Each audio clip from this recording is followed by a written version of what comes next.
Okay, can we all rise, please?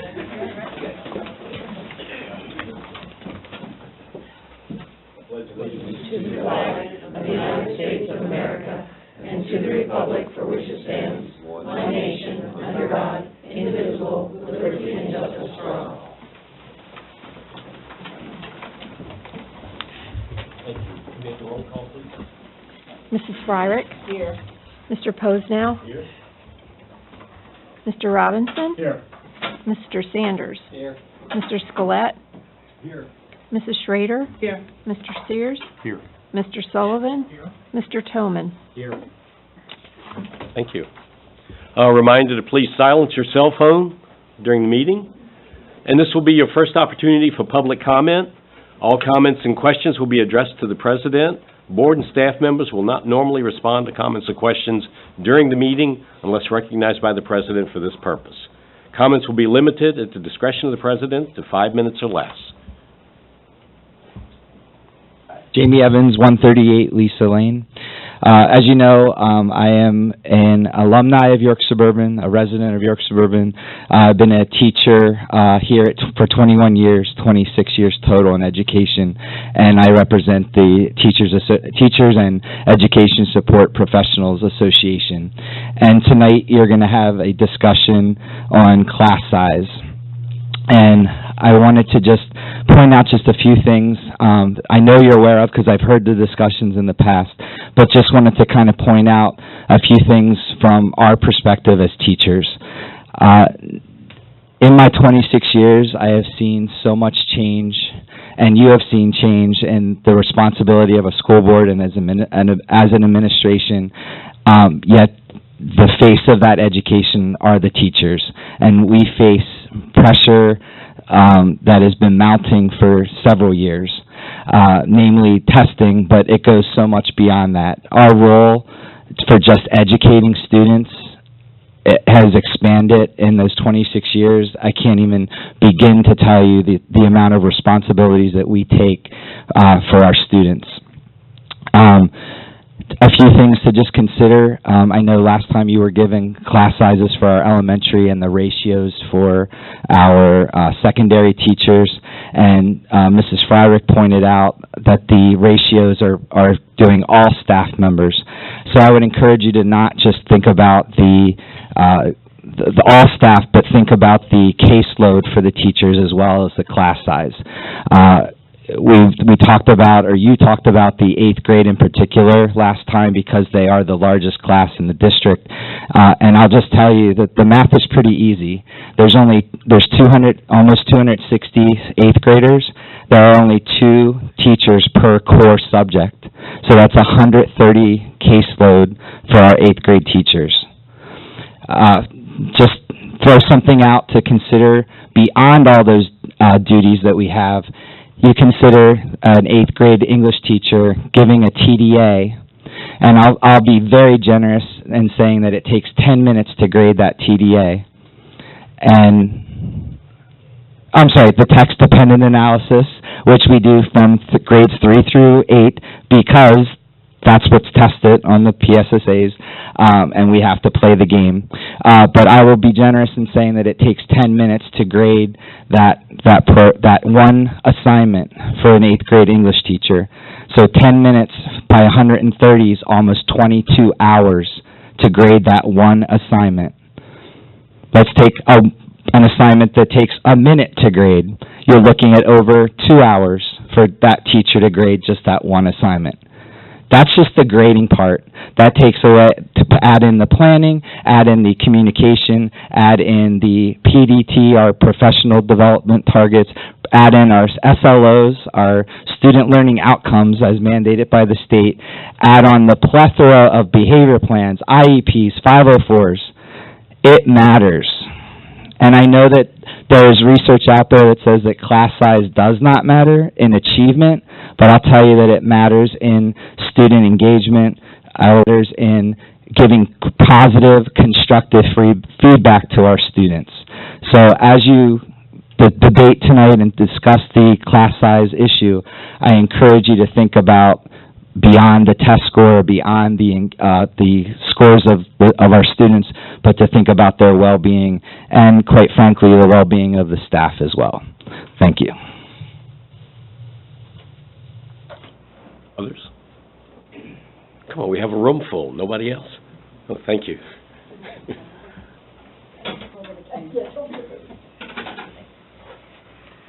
Hi, my name is Cindy Eifert. I'm a teacher at the middle school. I've taught 31 years.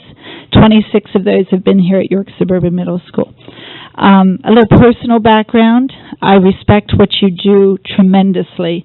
My husband is also a school board director at a neighboring district, so I understand that it's a job you don't take lightly, and you get very little credit for the time and effort you put into it. But I wanted to talk to you because I think sometimes in the transition and the conversation, you don't always hear the front line story. And I'm the front line. And these teachers back here that I'm so proud to teach with, they're the front line. And we're fatigued. We're really struggling because you sit here on the school board because you care about kids. We went into teaching because we care about kids. And we want to do the very, very best we can for them. But with the numbers we have right now, we can't. It's physically impossible, and the shame of it is, we're trying. We're trying to do the same job we've done for the last 26 years. But I personally have 137. I know it's just 7 more kids, but that's 7 more minutes, or 70 more minutes, depending what you're grading. And we're trying so hard. And I just really want you to understand that we're being forced to make some choices that we don't want to make. We want to make choices that are right for kids. That's why we started teaching. We want to do the very best. We see them as our future. They're why we're there every day. But the choices we're being faced to make is, like, am I going to get to spend time with my daughter? Am I going to get time to, she's a junior. I've got a year and a half left.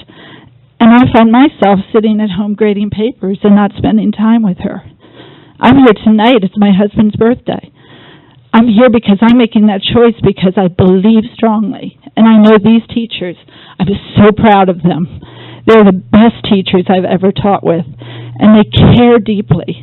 But we're fatigued. And we're having to make choices that we're not happy with because we're not making the best choices for kids. That's why we're here, to make good choices for students. I'm asking you, please, as you have these discussions, know that it's not self-centered on our part. We are very passionate about our jobs. We care deeply about these kids, but we can't meet them and take them where they need to go when we have such large numbers. It's just impossible. So I thank you for your consideration of that, and I thank you for the job you do, because I know it is a difficult job, and you don't do these decisions transiently or lightly, but I really hope that you take all this into consideration. So thank you so much.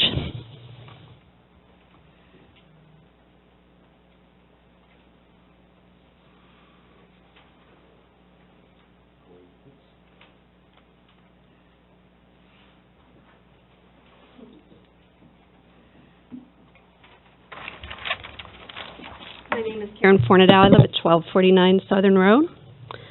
Forgive me, I'm going to read. I wanted to express my support in maintaining small class sizes at the planning meeting this evening. Small classes have been a part of the York Suburban tradition for many years. I'm a parent of 2 high school students, and I've been teaching for 24. Small class sizes have allowed our teachers to build meaningful relationships with our students and to provide students with high-quality academic instruction. I've seen this firsthand with my own children. They've been in York Suburban since they began kindergarten. My children have received an amazing education, and I believe that small class sizes contributed to their positive experiences and their educational successes. Their teachers had an opportunity to get to know each of them and meet their needs from an early age, providing services, testing, and support for 2 very different learners with different educational, social, and emotional needs. Small class sizes aid our teachers in being able to make those diagnoses and accommodate for these needs, making even our youngest learners feel supported. I could talk to you about class sizes as an art teacher, since I was at the elementary levels for a number of years and then switched to the high school. We do have a cap for our art classes. Right now the cap is 18, and that's basically due to our limited amount of studio space and our equipment. This fall we've been asked to up our caps, and so I have 22 in my drawing class.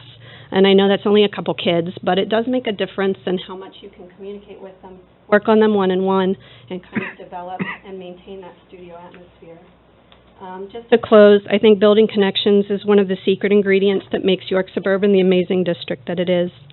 I have no doubt that there are schools with fewer resources and larger classes that are educationally successful. I'm sure that data can be found to counter our small class size recommendations, but I encourage the board to maintain smaller class sizes in order to preserve the quality of the student-teacher relationship and the quality of education the York Suburban provides. Smaller class sizes help our teachers uphold our mission of providing a community of encouragement and a culture of excellence. Thank you for your time.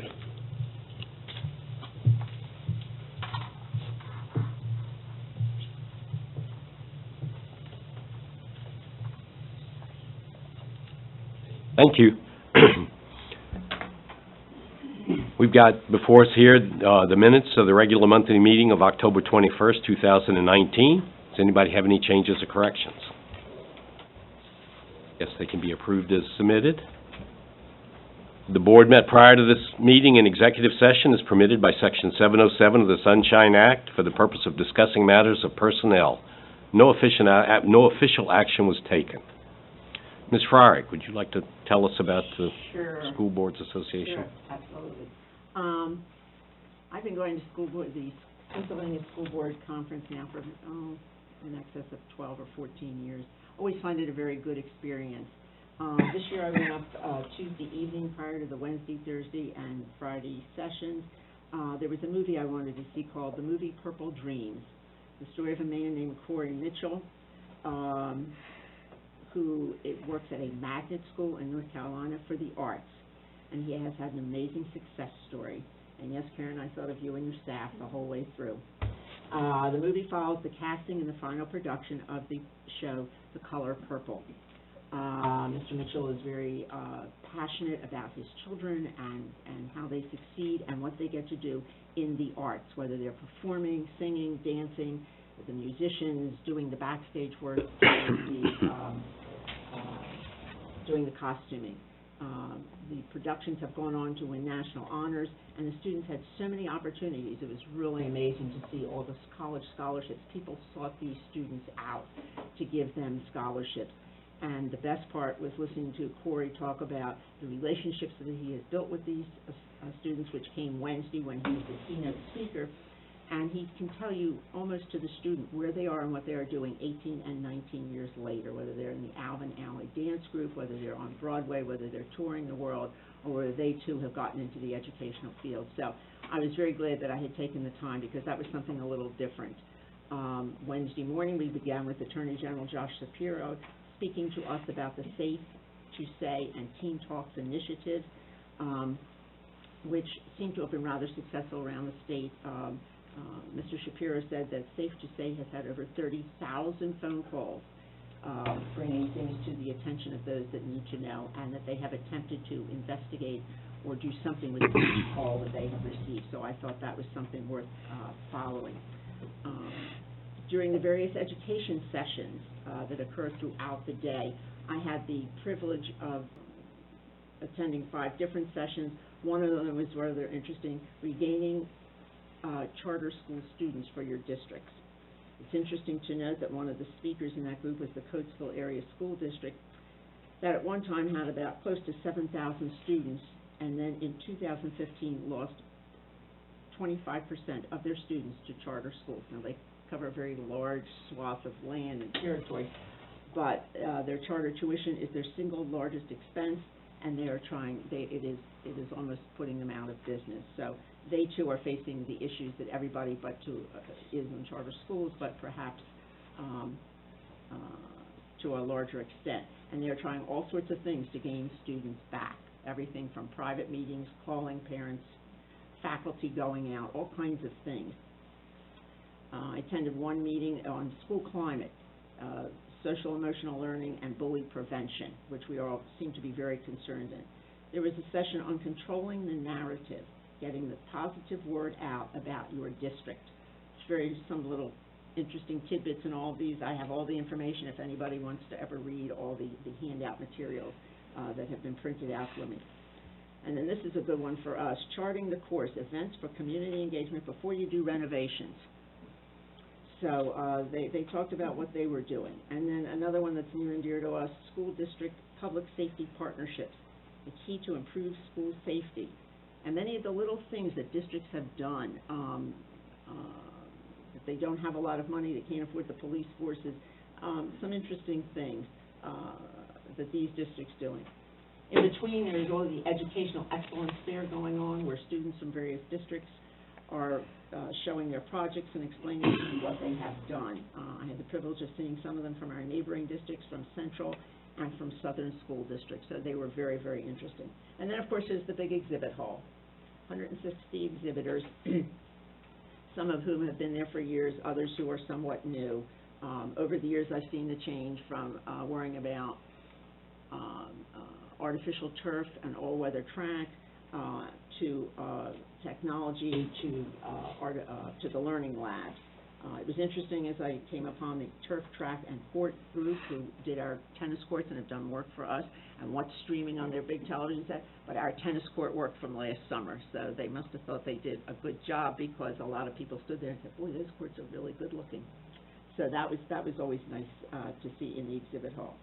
And Thursday evening, we were treated to the student showcase featuring student musical performing groups from around the state, jazz bands, choruses, dancers. Really exciting to see the talent that is out there. And then Friday afternoon is the big delegate assembly. After the conference has ended, I've had the privilege of being a representative there for a number of years. This is where PSBA brings forward any changes to bylaws and to the PSBA legislative platform. There could have been representatives from at least 500 different entities, because it's not only the school districts, it's also the LIUs and some of the CTCs. This year there were in excess of 300 delegates there. As there were no changes to the bylaws, the platform presentation took center stage. The platform legislative principles, and you can get all this, you probably have seen some of this in the daily editions that we get from PSBA. The platform holds for 2 years, the core principles, because that coincides with the legislature's 2-year cycle of meeting. And we discovered years ago, if we gave them a new platform every year, they never caught up and never even read what we were sending to them, probably. So, actually, there were not a lot of changes to the platform, but there were a couple that really struck me. And biggest amongst them were the concerns for transportation costs and, of course, the cost of charter schools.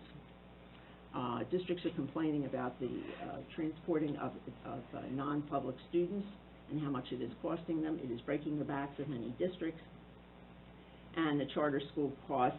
I'm privileged to be able to was asked to serve on the charter school task force, so hopefully we'll have some ideas this coming spring about changes to the charter school laws and financing. So I look forward each year to going to the conference as a means to network with folks from around the state whom I have gotten to know, and to learn what issues are taking center stage in their districts and how they are approaching them. There's always something new to learn. So I would encourage any of you that have the opportunity, you don't have to go to the whole conference, you can go 1 day, 2 days, whatever it is, but hopefully in the future some of you will take the opportunity to go to the conference and see what goes on. It's really kind of a neat experience. Thank you. Thank you. Dr. Williams. Superintendent's report. Tonight, class size discussion is on the agenda. You recall last planning meeting, the topic was grade level realignment. I'm not going to use the word consolidation because it brings up too many negative connotations that could be misconstrued. So we had that conversation, and now we need some direction from you about whether we're going to maintain what we have, do something different. What is your pleasure? And I've given you data over the time. I've talked. Now it's an opportunity to hear what the board wants to do. And as we go down this path, I'd remind everybody, we carved out about 30 minutes for this, so let's try to keep that in mind. And with that, I will open the floor.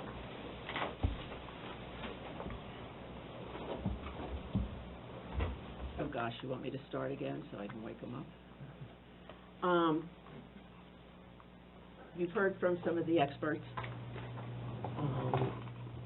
Class size is part of the culture here at York Suburban. It is an important part of the culture. I think it's something that we need to maintain. As I looked at all the figures this year, a lot of them are within our guidelines, and I think we need to do this. I would agree that I think somewhere along the line at our middle school and high school, the teaching load, because we talk in terms of how many students per day these teachers teach, not how many are in each class, and we don't perhaps have the ability to organize the classes and to make provision when you have students with special needs and special programs and IEP plans and all the other things that Jamie was talking about that need to be attended to each day. I think that I like the guidelines. My kids profited from them. I believe it's important because I believe in that teacher-student relationship. I think it's important to foster this as soon as they start school in kindergarten.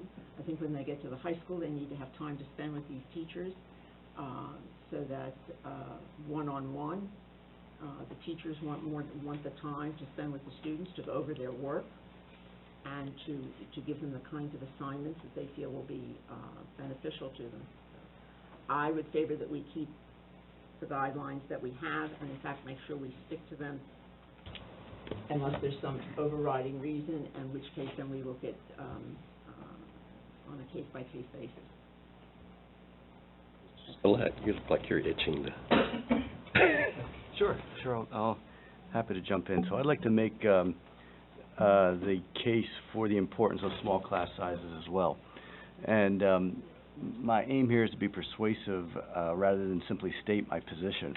So I'm going to list a range of considerations that I think matter, though I believe even a small subset of these makes the case. And I aim my remarks for the entire community. Where it's headed, though, is a modest conclusion in keeping with York Suburban's history on class size. So I'd like to start with academic studies. In my own research on this, I think the academic studies, the scholarly studies, are not conclusive. My own study of the issue, I believe that on balance, these studies favor the position that class size matters quite a lot. I interviewed an endowed professor at Northwestern University over this topic because I was quite interested in it. She has a doctorate in economics from Princeton, and this is her area of specialty. And her conclusions from her own meta-analysis of this literature following. First, quote, the academic literature strongly supports the common sense notion that class size is an important determinant of student outcomes. Second, quote, increasing class size will harm student outcomes, end quote.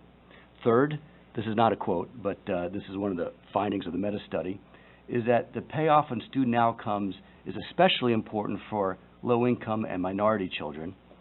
And fourth, it appears most pronounced in the early years. Another important finding that she reports is as follows, and I'd like to quote this. The weight of the evidence, she writes, suggests that class size impacts might be more or less linear across the range of class sizes observed in the literature, that is roughly 15 to 40 students per class. It would be inappropriate to extrapolate outside of this range, end quote. So what this says is, all things equal, every reduction in class size from, say, 30 to 25, or 25 to 20, or 20 to 15 will improve performance. 1 or 2 or 3 students, no big deal, but those numbers quickly add up. There are studies on various sides, though. A recent meta-study called the Campbell Collaboration claimed that class size doesn't matter much. And I bring this up because this study in particular has been quoted in the national media in a number of places. But there are reasons to be skeptical. This study surveyed 127 studies, so this was a meta-study as well, and concluded that only 10 were valid to report as a finding for their meta-analysis. They in fact rejected out of hand studies in the top journals, in the top peer-reviewed journals, and used studies that are rarely cited in mainline scholarship. So I want to be drawing from the best studies, and this recent meta-study, as well as Malcolm Gladwell's commentary on this topic, I do not find at all persuasive. But my claim overall on the academic scholarship is this: these studies either way are not conclusive enough to provide a sole basis for making decisions for our district. I believe on balance, these studies lean toward common sense. But my own view is that we investigate additional sources of evidence. So these are some of the things that are on my mind. What great teachers do. Some people argue that good teachers will do well with 15 students or 30 students, and bad teachers, it'll go badly whether it's 15 or 30 students. So it's the quality of the teacher that matters, not the class size. I have a different take on this. Great teachers leverage even more from a smaller class size, and so the payoffs are even greater. York Suburban has great teachers, and so a commitment to relatively small class sizes is even more important for a district like ours. And it's paid off. Ranked 37th best in Pennsylvania, an A+ rating, 87th in the nation a few years back. I ask myself, how is this possible? I believe that the York Suburban culture of smaller class sizes is fundamental to that success. Does the quality of teachers matter? Hugely. And that's why new teacher hires and that process matters so much to me, but that's a different topic. We're debating class size, and given that we have great teachers, I believe we benefit even more with the smaller sizes. So why is this? Why do I believe that? I'd like to go inside the experience a little bit. What happens as those class sizes grow? There's nothing I'm about to say here that's theoretical. All of this I see as the practical realities. The teachers don't get to know each student as well. They have less time to assess how each learns differently. As class size grows, subject coverage tends to go slower, and the teacher must offer less opportunities for participation per student. There's less room in the classroom physically, so group work is not as easy. The Socratic method's harder to implement. Sharing of presentations does not go as well. There's less in-depth questioning, less interaction as the numbers grow, less deep sustained thought, less time can be spent giving feedback per student. I think this is all common sense. From the student's perspective, and I think it's practical. I think these things are very practical. From the student's perspective, on the social and emotional level, with the smaller sizes, by contrast, students tend to feel more comfortable. The ability to educate the whole person is better, and the ability to be responsive to the needs of each student. So it didn't surprise me that on what is generally recognized as one of the best data sets available, this goes all the way back to the 1980s, data on analyzing this question is very hard to pin down. But what is widely recognized as the best data set, students who were originally assigned to smaller class sizes did better on measures of juvenile criminal behavior, teen pregnancy, high school graduation, college enrollment and completion, quality of college attendance, savings behavior, and other overall life success measures. So now I'd like to say something about test scores and other objectives. Test scores are fundamental, measurable, they're an end, but they're not the whole end. And that leads me to want to clarify the objective in this class size debate. If we're only concerned about test scores, then from my point of view, the jury is in by examining the history of York Suburban. There have been many generations of students that have benefited from our policies, and our test scores, on balance, provide evidence for this. It works for York Suburban. But the claim that I want to emphasize here is that there are other objectives, such as preparation for democratic citizenship and creating the best foundations for a successful life. Here, class size helps too, and studies focus on test scores don't capture that. I'd like to approach this thought from another angle. Teacher workload. More grading, more numbers, less time to cultivate student relationships. If you're not a teacher, it could be easy to miss how concrete this point is. So I try to come up with an analogy. If a team needs to go 120 yards to score a touchdown, to argue that since they've made it 100 yards, tacking on another 20 yards is no big deal. It is a big deal. There's going to be fewer touchdowns. You can't just tack on more kids in the class and think it will all work out the same for the objective of educating the whole child. It won't. When great teachers are spread thin, they have to make choices that they will think are lousy choices, but they're going to have to make them.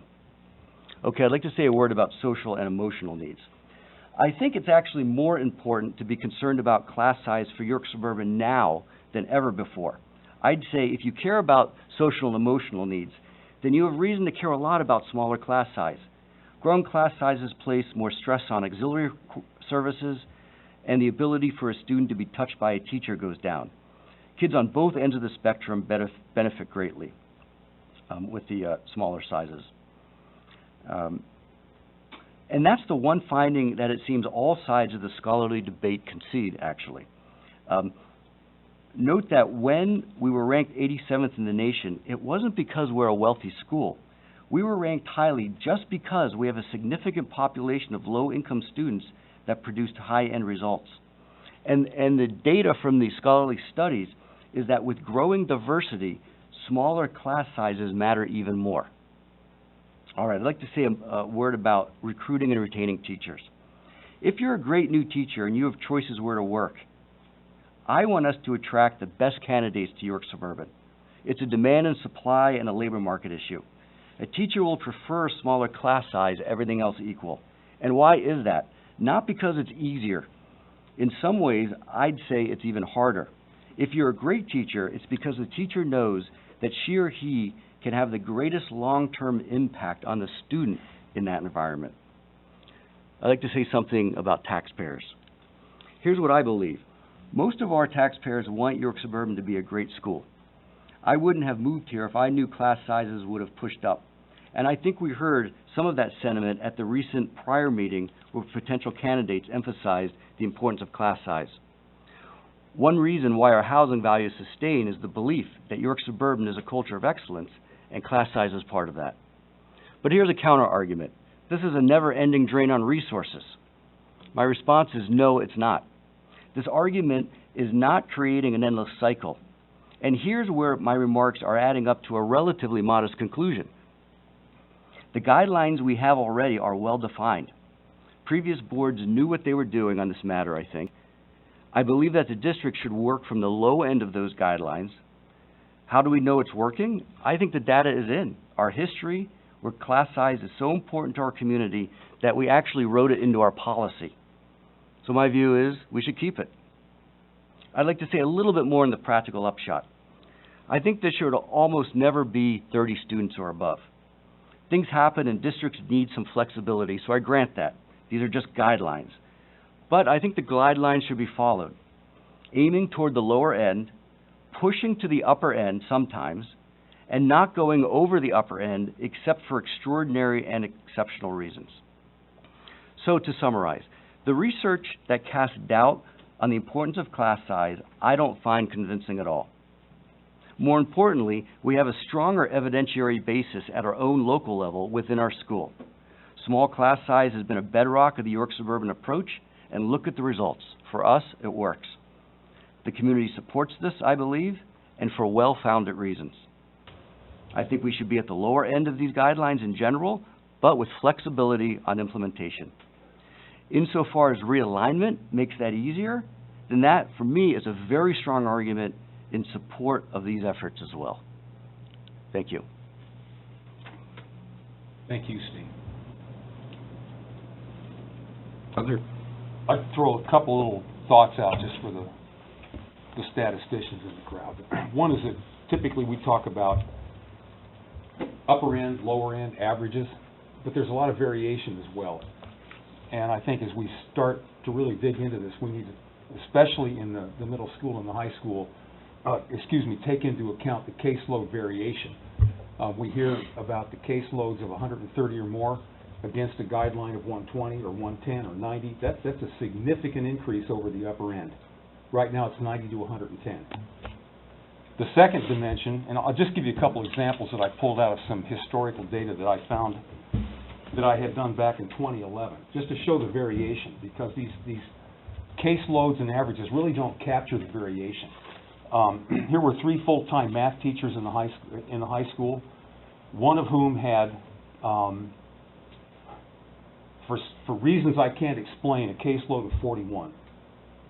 one class of 9, a class of 14, and a class of 18. The second teacher has a caseload of 104, 5 sections, 10, 21, 23, 25, and 25. I'll give you the course names if that matters. Another is a math teacher that had 5 sections, a total of 75 students in the caseload. So I'm really concerned not just about the upper and lower end, but the variation as well, especially when we're talking about people who are ostensibly in the same subject area. I'm concerned about that. Same thing with Spanish teachers. 3 full-time Spanish teachers. One had a caseload of 68, another 94, another 96. I'm not sure how that happens, but I can tell you that scheduling is, I shouldn't say it, but it's very difficult, to say the least, because you're juggling all of these factors at the same time and trying to get, first, the student demands taken care of, because they're not all taking first-year Spanish. You know, they might have 4 years of CP Spanish and a CPA thrown in, or an AP thrown in, whatever these variations are, and the theme, and some of the teachers may not be qualified. I really don't have an explanation for why there's so much variation. But I think we really have to go beyond the upper-lower limit when we decide what the correct, maybe even the correct choice of courses is. It's not just how many kids there are, but do we even offer the course? I know that kind of goes off the beaten path here a little bit. So I'm concerned about that. The other thing is that we talk about the caseload, but we heard something tonight, and I think we heard it pretty compellingly, that caseload is more than head count. There's a whole lot more going on in the classroom than the academic piece. And I'm not sure we understand what that is. We heard a little bit tonight about some of the detail. You know, when somebody says it takes X amount of hours to grade, and we throw some jargon out, and it's 22 hours of additional time that's required just to manage the caseload. Well, what is that really? What are we talking about here? And is there a way to handle that without adding full-time teachers? Is there a technology approach that can be used to supplement that? Not replace it, but supplement it. Can we be more efficient in the way we deliver these services so that the class size guidelines that we have can be maintained? That we don't feel that we have to explode these things to be able to accommodate a constrained budget. Now, I'll just say something about taxpayers, taxes in general. As long as we're stuck with the funding situation that we have now, not just here in Suburban, but across the state, school boards are limited. We have good old Act 1 that's keeping us constrained. So as we find ourselves dealing with the social and emotional costs, and we find ourselves dealing with more and more of these mandated testing costs and all that goes along with that, adding hours to what's already a pretty full professional day, we're stuck. So we need help. I'm going to turn to the left and appeal to the teachers. And Jamie, to you in particular. We need help from the education associations. We need you guys to go to Harrisburg and say, you need to change this funding formula so that we can give you what you need. We can't do that with an Act 1 index. It's not possible. And if we get 70% of our funding from local taxes and we're constrained to that, imagine what it must be like in a school district where 30% of their budget comes from property taxes and they have that same 3.1 index to work on. We can't live with that funding formula. So we're sitting here, and I'll say this as a school board member and a resident of the district, and one who's very proud to sit on this board, and extremely proud of our faculty and staff. We need your help. It's got to come through the professional organizations as well as the amateurs who sit on boards like this. Can you help us so that we can help you? Thank you. At the right side of the table. Well, it's no mystery to anybody that sits around this table what I think. I see it on a fairly regular basis. It's counterintuitive and ridiculous to think that class size doesn't matter. I mean, I've got to be me. I've got to be who I am, and my opinion is obviously based on 30 years plus in the classroom. I lived it as a classroom teacher. There's no question that smaller classes lead to better relationships, the time that is spent doing things that maybe teachers shouldn't have to do, that 30 years ago when I started my career, we didn't have to do. One thing you're mentioning, Joel, I was very moved last year, maybe the year before, sitting around this table with a group of our teachers, and one middle school teacher mentioned the struggles he had with the number of students he had sitting in his classroom who had at least one parent who was incarcerated. I mean, how do you, to say nothing of the emotional aspect, but just that child is going to have greater needs. Yes, we have a social worker. Yes, we have awesome counselors, but it's that classroom teacher that sees that child on a day in and day out basis that makes the difference in that child's life. And it's human nature, in my mind, and again, you may have people who would argue with this, but one thing that is always talked about by graduates who come back and say, I never knew what an awesome English background I was going to have when I went away to college. We hear it, everybody who's had a kid graduate from suburban, I would say, has heard that. My son did not have AP English. His roommate did.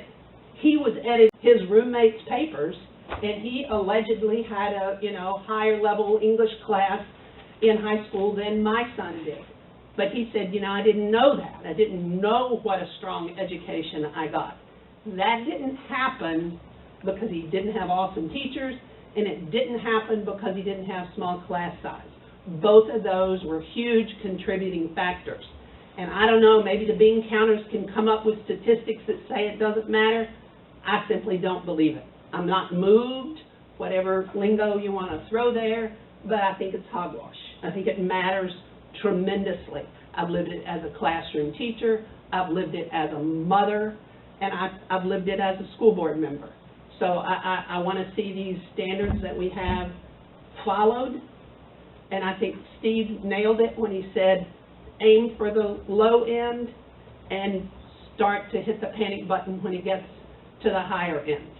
I've asked, is there some way we can get administrative assistants, teacher aides, whatever you want to call them, building assistants to come in and offer some help to the classroom teacher who, this class that has the big bubble, the 8th graders, I guess it is this year, that every year that's been the biggest class, and it can't help but wear people out. It's human nature to me when you've got the English, I got off on a tangent, sorry. The English point I was trying to make about the English teachers, such a big part of what they do is writing.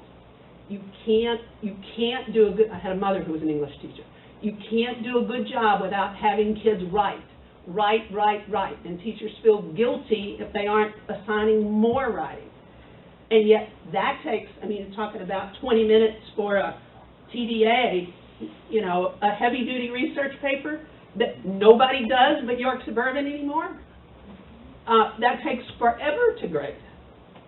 But it's so important to their backgrounds and to the kind of education that they get. And it's not just the English department that does those huge papers. I know that, and that isn't lost on me, but that's just an example I'm using. But it's human nature that if you have 30 kids in your classroom, there are just not enough hours in the day to do it the right way if you have these huge classes. So you can tell I'm passionate. I won't belabor the point, but that's what I think. Well, you and I were making good eye contact during that conversation. I hope you didn't hear me advocate for larger classes. No, but I, as you know, Joel, you and I, have to agree to disagree on some things. I get tired of talking about money all the time. We just got to do it. I don't see any taxpayers. But just got to do it still requires money, Lois Ann. I understand that. I'm not stupid. But I don't hear taxpayers coming and telling us my taxes are too high. We heard that a while. I didn't say a word about taxpayers. I talked about the index. And I don't disagree with you. I don't disagree with you. I'll hold your hand and go up and say whatever you want me to say to whoever you want me to say it, Joel. I mean that. Not just us, Lois Ann, we've tried that. And I say collectively, PSBA has given its all to try to get something done in the funding formula. And there's not a teacher in the state that won't contribute to that conversation. Where's the pressure as well. from PSEA? I can't speak for PSEA. I mean, I was a card-carrying proud member of the Education Association, and I think it's was my professional responsibility to be so engaged. I hope we're having the same discussion But every school board's having, that we take these things seriously. To me, Joel, that's a different conversation. We're talking here about what we're going to do with class size at York Suburban. If we Going walk, up to Harrisburg and talking to those people, I'm with you on that. if we walk out of this tonight with a decision to hold the class size guidelines as they are, Right? Which I hope we do. given the rest of the pressure that we have right now, we don't have enough to balance our budget. What gives? All I can tell you is we got to figure it out and make some tough decisions. But it's not going to be on the backs of raising class size. I just cannot. I'm fine with that. What's that? What gives? You guys are not really inconsistent I in your said I'd thoughts. hold his hand. What else do you want me to say? That's great. And I hope you continue to feel that way. But what Joel's saying is not inconsistent with I what you're understand that. saying. I understand that. I agree with you. But to me, it's two different conversations. They're really not. We got to figure out, well, They're really okay, not. they go hand in hand. But I can't stand it that I'd rather not have, I'd rather do it somewhere else, I'll just put it that way, than on the backs of larger class sizes. So where's the somewhere else? Would you rather not give teachers increases and have small class size? That's not a decision we're going to make right now either. Well, but, where's the somewhere else? I'm just interested, It's easy to say we're going to do something somewhere. So I guess what I heard from the start is that small class size is important. Then I heard that the status quo is what we consider small class sizes. Am I correct? That's what you said. Yes. And Ellen, that's what you said. So I'll the go with the standards that we have now. So the discussion is, the standards as they are is the basis with flexibility for the administration, or what? I haven't heard anybody say, make them bigger yet. I've heard a lot of sort of heavy-duty talking back and forth, but nobody around this table has said, make this bigger, Maybe we to my knowledge. Am I missing something? Looking for volunteers? You want to make them bigger? Some of them. I mean, yeah, it's an emotionally charged argument. I think I heard Steve referring to the critical importance of keeping class sizes small at a lower grade level. And I agree with that completely. And I think that could afford us an opportunity to start concentrating more on the ancillary needs of our students, because we're seeing that more and more, and we're seeing that at a lower grade level. Kids are coming in with incarcerated parents, or drug-addicted parents, or they don't know where the next meal is coming from. That's a fact of life in suburban these days. That wasn't true 10 or 15 or 20 years ago, and we have to adjust to that.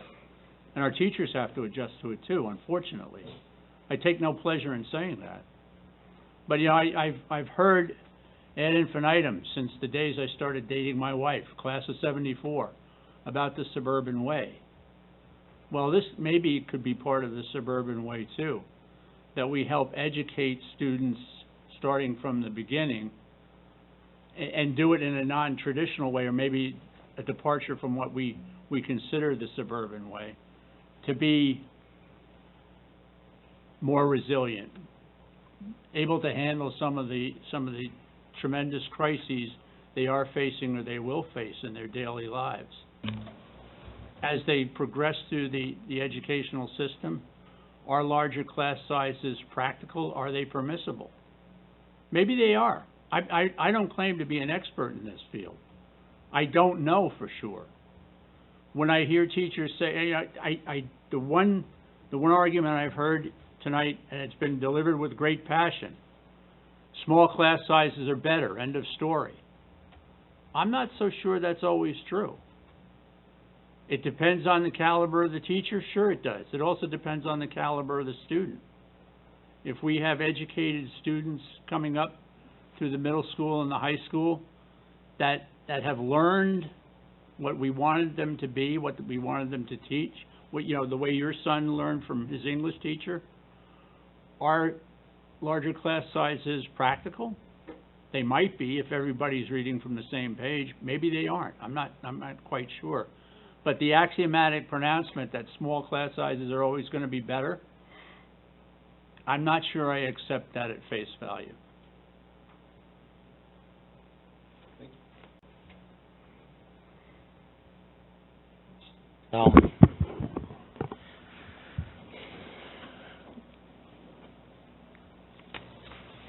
I see, I think the guidelines we have are the correct ones, the ones in place.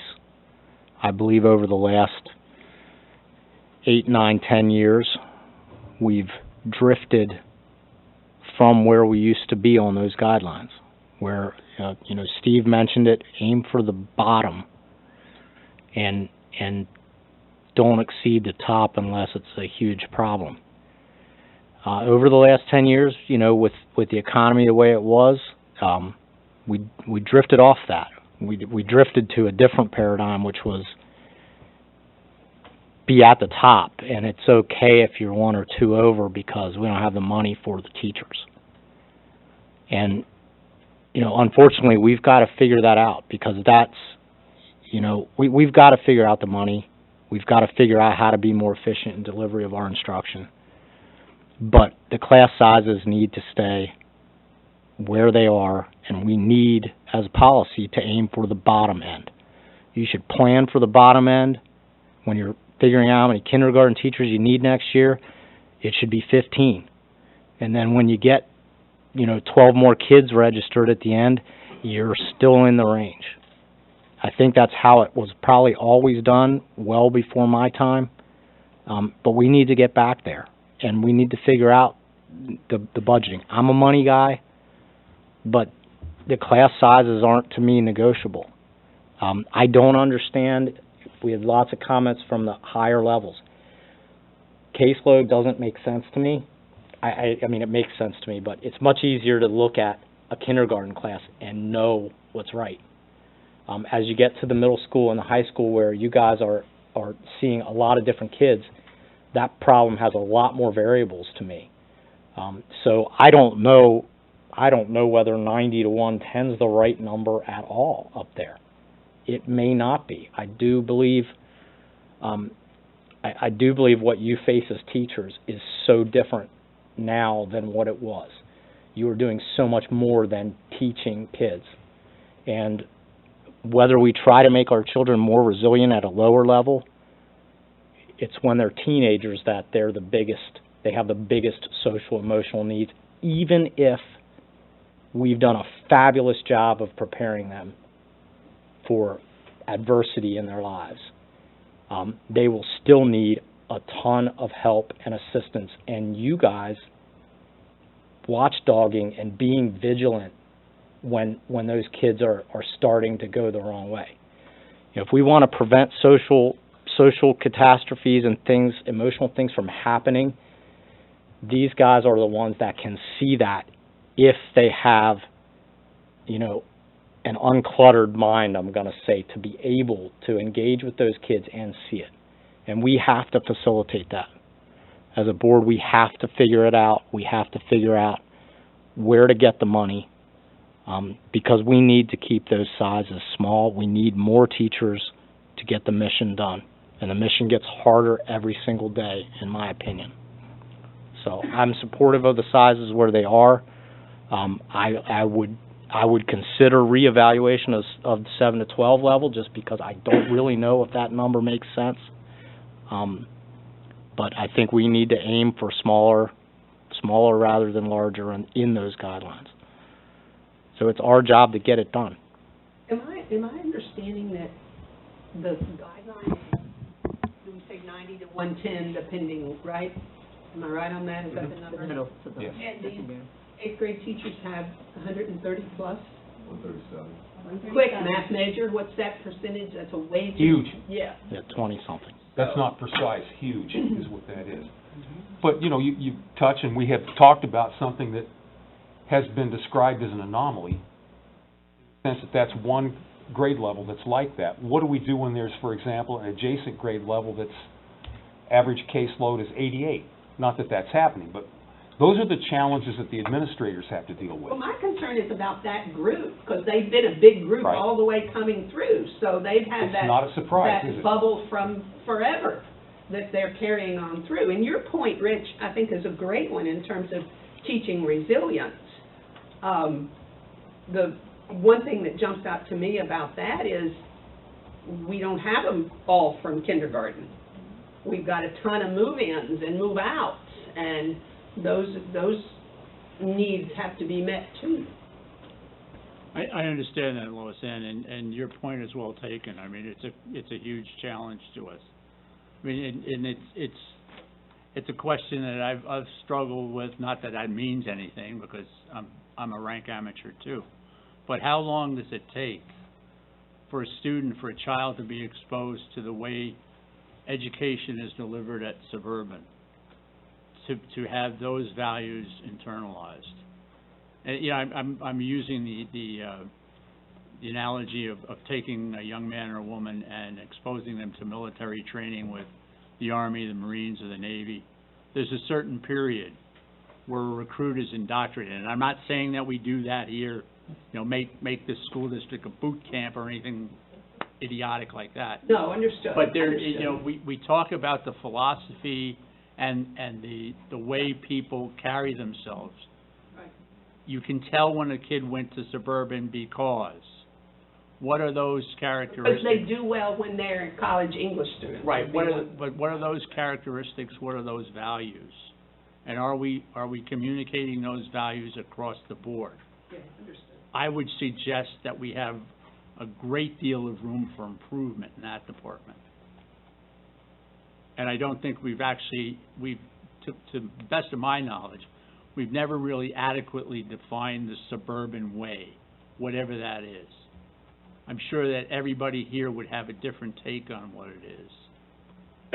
If it was more uniform, I think we would be going in the direction of being able to educate children maybe more efficiently, certainly help them prepare to be more successful. And I'm not saying that we have to have class sizes the size of an infantry division, but I don't know what the optimum size is.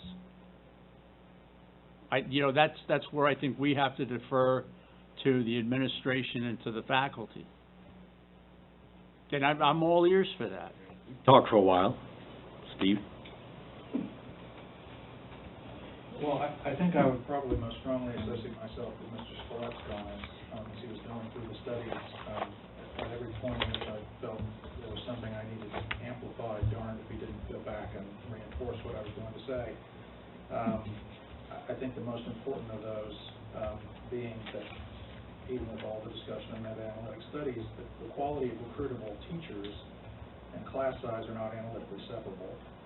So the point about being able to get the teachers that we want to continue the tradition of absolutely outstanding faculty that the district has enjoyed for the last number of decades, I think it's vitally important to keep the standards where they are.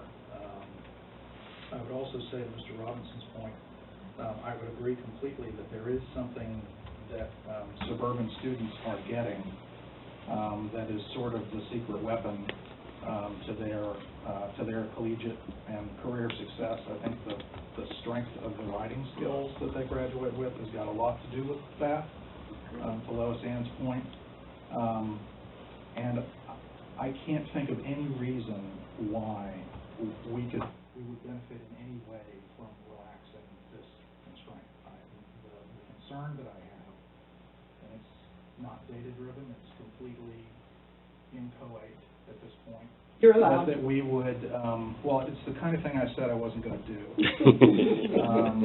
So I'm already departing from. You've broken your rule. Yeah, I know. You get an egg and then I go and do that. So I'm concerned that we're going to unleash some sort of quality dynamic that we can't put back in the bottle if we depart upward from these constraints. And that would be another thing added to a lot of people in the district who are doing a lot of things. I've talked with many of the extended cabinet about all the resources that are, that this body struggles to provide for the district, and yet at the same time there are many people standing in many gaps all over the district, parents and others, all these mediating organizations and institutions and boosters and parents and everybody else. And those folks all have a lot on their plates, and the students have a lot on their plates. And I can't help but be concerned that we would be borrowing trouble if we relax the standards at all. James? A lot of great points. It's strange for me to be speaking last, so that means I'm really gnawing on this one. I guess the thing I struggle with the most is are the ranges right? I know we're talking about going towards the low end one. I don't know where those numbers came from. We talk about prior boards and their infinite wisdom. Well, where did they come up with the ranges that we have? I defer to the smaller size, but what does that number mean? What does it mean? What is small? Yeah. And then I hear, Mr. Sears talk about, well, the funding formula doesn't work. I completely agree with that. And I'm glad we're having this discussion now, because we just came out of a very heated debate not about taking money from the state for a school police officer, but what that was going to do if that money goes away, right? We hired a social services a social worker, adding another expense to our budget.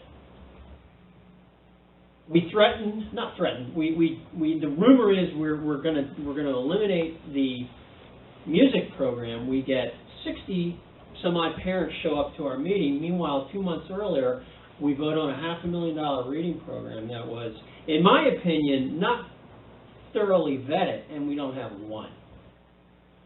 I have a big issue with the fact that it's taking this now, talking about sizes of students. We're now having this discussion. When I've been swirling around with it for 2 years, and I'm not saying I'm the end-all, be-all, but if we're going to keep down this path and we're going to be vigilant about these class sizes, I'm going to implore each and every one around this table that the next time that you want to spend money on something that's a non-academic program, I'm fully expecting all of you to bring this topic up, because the funding formula is broken. It's broken. So when we add things like junior high soccer, when we add things like social workers, when we start looking at adding nurses, when we start looking at all these peripheral issues, I'm not saying they're not needed positions, but I'm saying we haven't had these vigorous debates about what that does to our budget. So we need to be innovative. We need to think through things like that reading program. When we outlasted it by what? It was a 10-year program, and we took it out to 12, 13, 14 years, and we still put up the results we did. That's on the teachers. That's on the teachers, because we spend money on teachers. They're the highest paid in the county, not because of the tenure. That's not true. Because It's not. I'm just. Can I finish my point, please? I apologize. Thank you.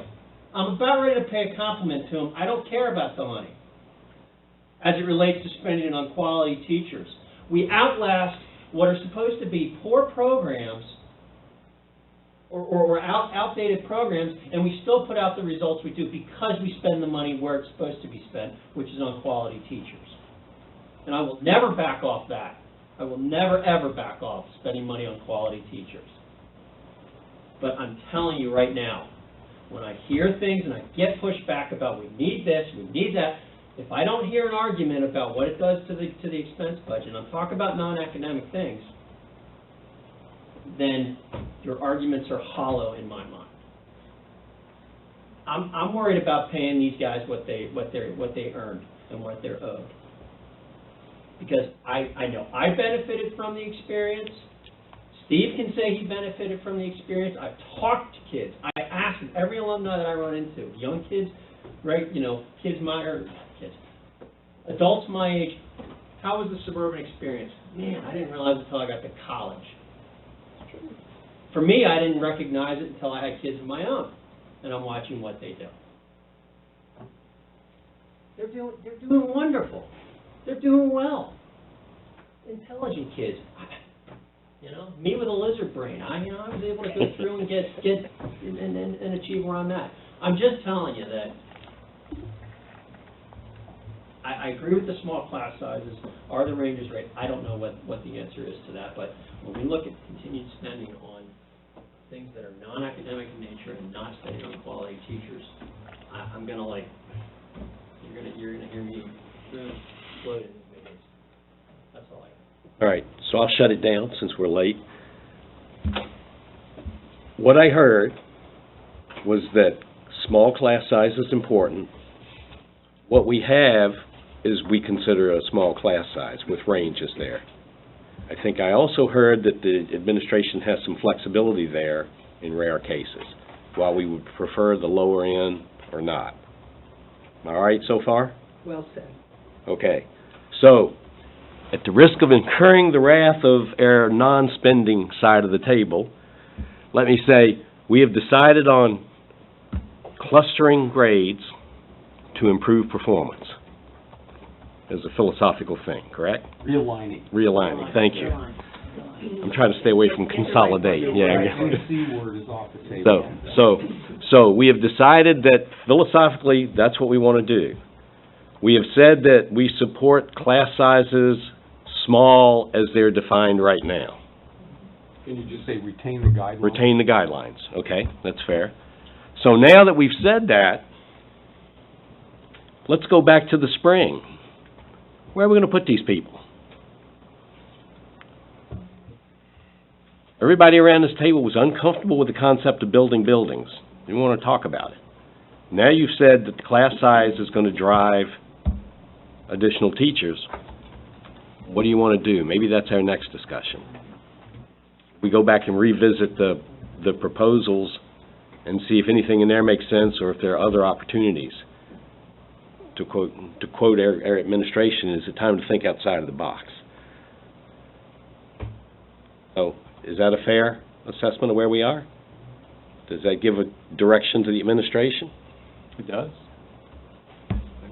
I think the discussion's over. Thank you, or at least for tonight. All right, thank you, folks. Just item B, we're going to be asking for your approval at next meeting for the comprehensive plan. If there are any questions about that, we'd be happy to answer them. And the comprehensive plan is posted for review. And item C, addendum at the end of the agenda. This came about in the last couple of school days.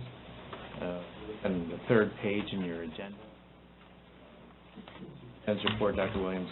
The administration recommends board approval of the immediate expulsion of student 92366456007 as set forth in the administrative disciplinary hearing agreement following a hearing conducted by board-appointed hearing officer Dr. Scott Krauser. The student is beyond compulsory school age and will be released to seek educational opportunities beyond the district. And we are looking for a vote on that. Tonight. Tonight. Okay, so moved. Do we have a second? Second. Questions, comments? James, you look like you were ready to speak. No? This can be a short roll call vote, I think. This will be considered a unanimous roll call vote unless I hear votes contrary. Hearing none, motion passes. And tonight we have, I think, Dr. Manos?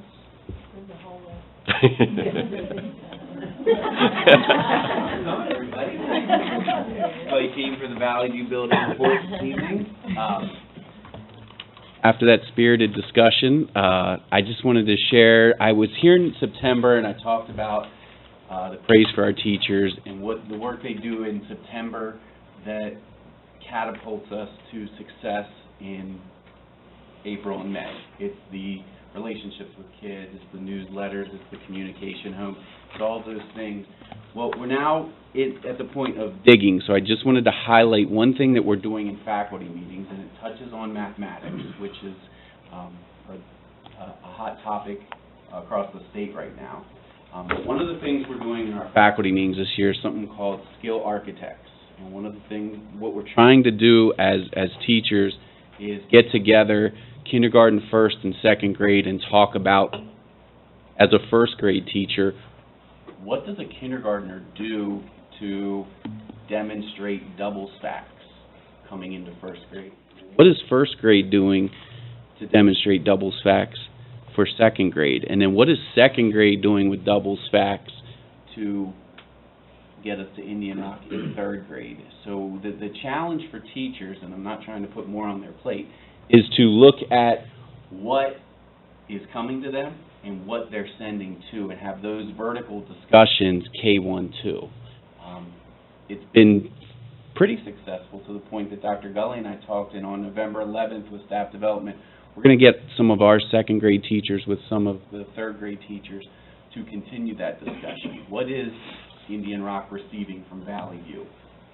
And do it in the terms of being skill architects. So really drilling down to what are the skills we're looking at our kids to accomplish, and know as a first grade teacher what kindergarten's doing with that and what second grade's doing with that. So the discussions at the faculty meetings have been great.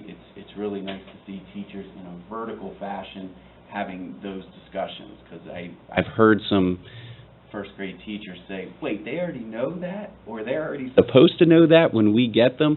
It's those types of aha moments that I think can really help streamline our curriculum, streamline what we're doing with specific skills in the area of mathematics.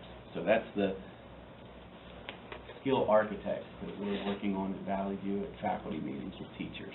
Any questions? Thanks, everybody.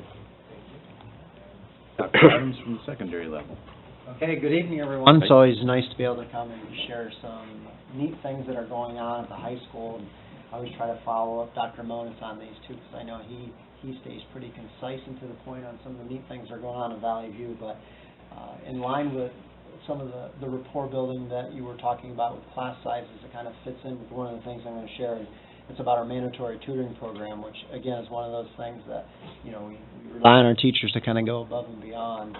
And we expanded our program. So just to kind of give you a little background on the program, it was a 9th grade program where if a student was failing 2 or more of the core subject areas, and at the time, health or specifically English, what we did was we pulled them in and kind of forced some support on them so they would be able to find that success, because they weren't ready to take on the initiative of finding success on their own. So we would force some mandatory tutoring on them.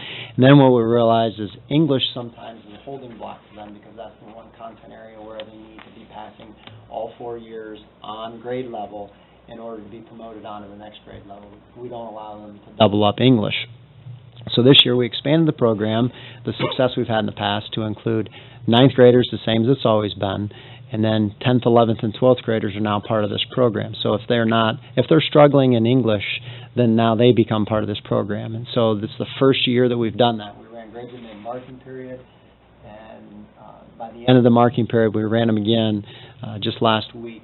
We had a 62% improvement on grades, meaning 62% of the kids that were initially on were off at the end of the marking period. Now we have some new ones come on. I met with them today, so we have some. We have a new team that we're going to be working with for the first half of the second marking period. But it's just something that we're doing that's working, and certainly compliments to the teachers, because we allow them, the students, to go see them during flex, and that time counts. It's 1 hour per week, so it's only a forced tutoring hour per week. But what we're finding is the teachers are buying into it. Mrs. Loughran's overseeing in the Learning Center, and it's working. So that's a real positive for us. So we're happy about that. And then another neat thing that we're doing is one of our building goals is the social emotional well-being of our students. We also have, as part of one of the action steps in there, is for our staff as well. So we're focused on that. And mindset is a huge really hot topic for us. We did a lot with it last year. We're doing more with it this year. And I just went through a study, and I shared it with the TED Talk with Wendy this evening for anyone who wants to look at that. It's a really good one, and we shared it with some of the staff last week when we had some professional development. And I'm not going to go through all the details. I mean, I could stand here and talk to you for an hour about this stuff, but I know your time is precious. So I'm just going to, and Dr. Aaliyah Crum she has some very good credentials. Basically what she was saying is the psychological and physiological effect of anything in our lives can and is influenced by our mindset. In some of the studies they did, something simple as patients receiving morphine from a doctor as compared to morphine being in an IV drip where they didn't really even know they were having it.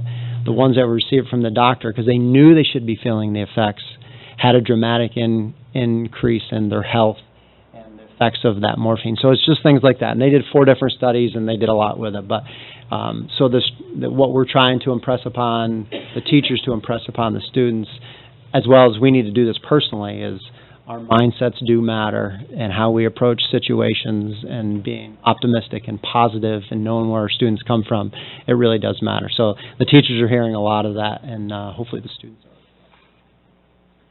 Any questions about the high school? Okay, well, thank you. Thank you. Thank you.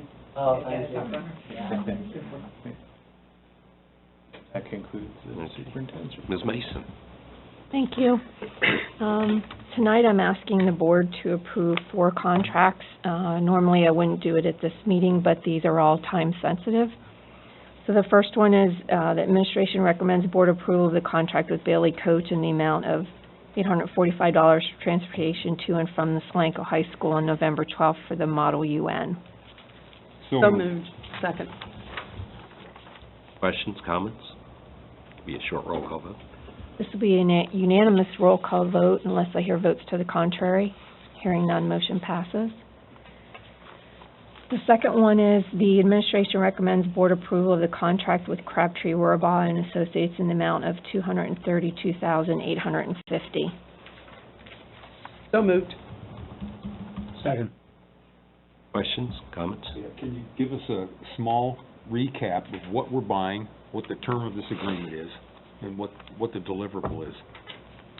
This is the contract for the projects that was asked to put to the facilities committee, asked the administration to go out and get contracts lined up with either architects, engineers, or a combination on the capital projects that was selected by the facilities committee.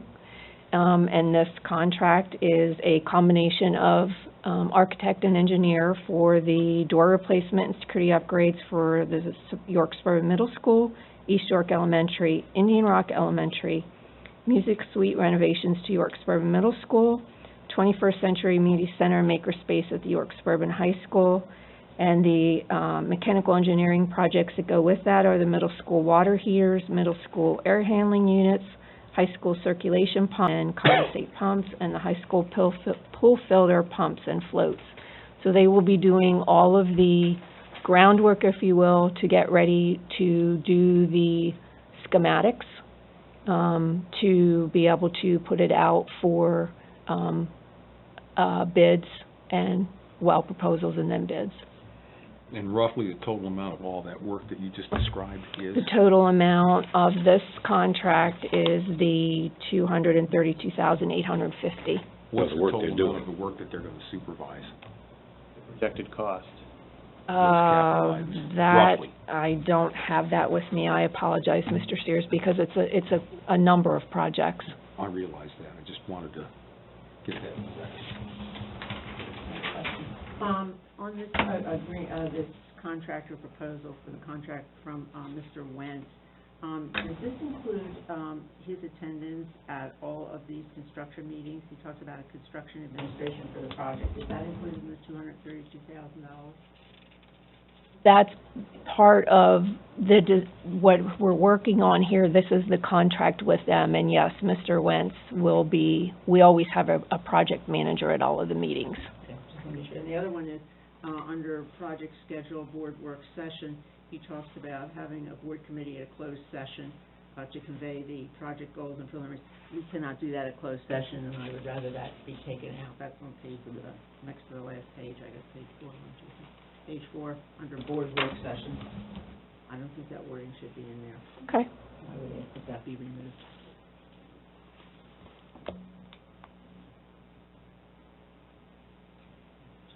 Got a motion, right? Mm-hmm.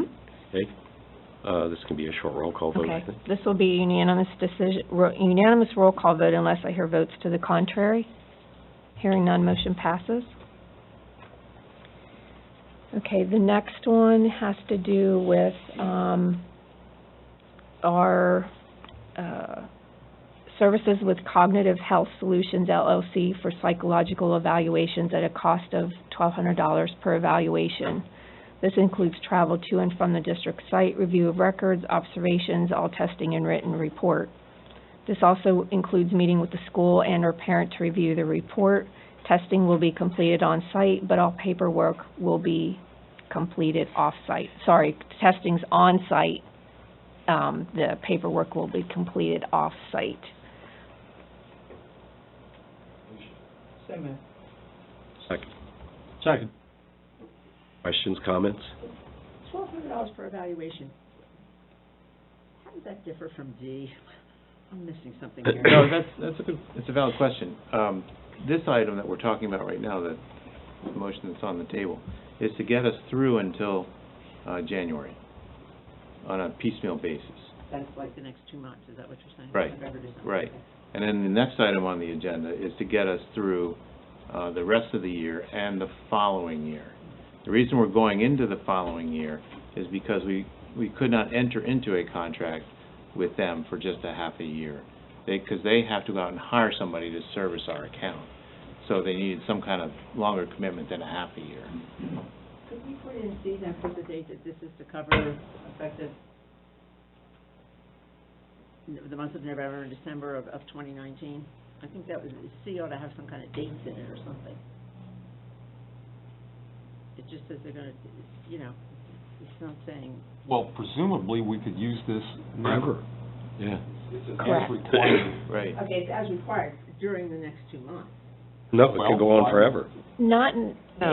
It wouldn't necessarily be, I mean, our hope is that it would carry us through, but there may become a time that we would have to actually get additional evaluations to get caught up with, because we don't have someone on site, or because the IU can't provide anybody. So this covers us to get those additional evaluations I'm not sure we want done a date if on we this, need them. yeah. I'm not following it then, because then D has dates. I mean, we're hiring them for all of next year, right? Is that correct? Because one's a contract, and the second item's a contract. The first item is on a piecemeal basis. The other question there would be, will they hold that It rate? most likely will end January 2nd, but we may need the flexibility to have more psych services at $1,200 a pop beyond what we're contracting for. Because we're actually That's not why we don't- contracting for any specific amount. Correct. That is correct. And the second one is more about having a person on site all the time, correct, Dr. Krauser? The second one is more about having somebody on site to take the place of the IU person. Our current psychologist is gone, so, you know, and You're gonna especially fill that on hole. a definitive timeline. So if that overlaps in that testing cycle before the contract's hired from, the contract, we've got to fill those timelines as they move forward. So there might be doubling up. So psychologists might open up a contract now between when January gets started, that might continue into close that particular case, whatever it might be. Why would that not get picked up under the, and it's not like it's two different vendors here. Right. But we're contracting for one Price full, for piecemeal, essentially what one we do. full-time psych come January. But if the workload is such that we need more than 1.0 of a psychologist, we can go and do extra ones at $1,200 an evaluation. The contract only gives us one person, is that Correct. the entire district? How many did we have before from the LIU? We only have One. But you never know how much, I mean, it's by, didn't know before. I mean, Why would we not want the This gives us flexibility? flexibility. Yeah, why would we not want that flexibility? It's a blank check. No, it's not. No, it's not. Yeah, it is. No, because we have to tell them that we need you to do this extra evaluation. Mike, in D, no, the blank check from us to you. In D, we are saying we are authorizing the hiring of a person at a fixed cost. Yes. In C, we're saying write as many $1,200 checks as you want if you feel like you needed more than one person. No, There's no we, situation where we ever say you can spend money on employees that we didn't authorize. they don't get to determine if they're gonna do evaluations. We determine if they're going to do evaluations.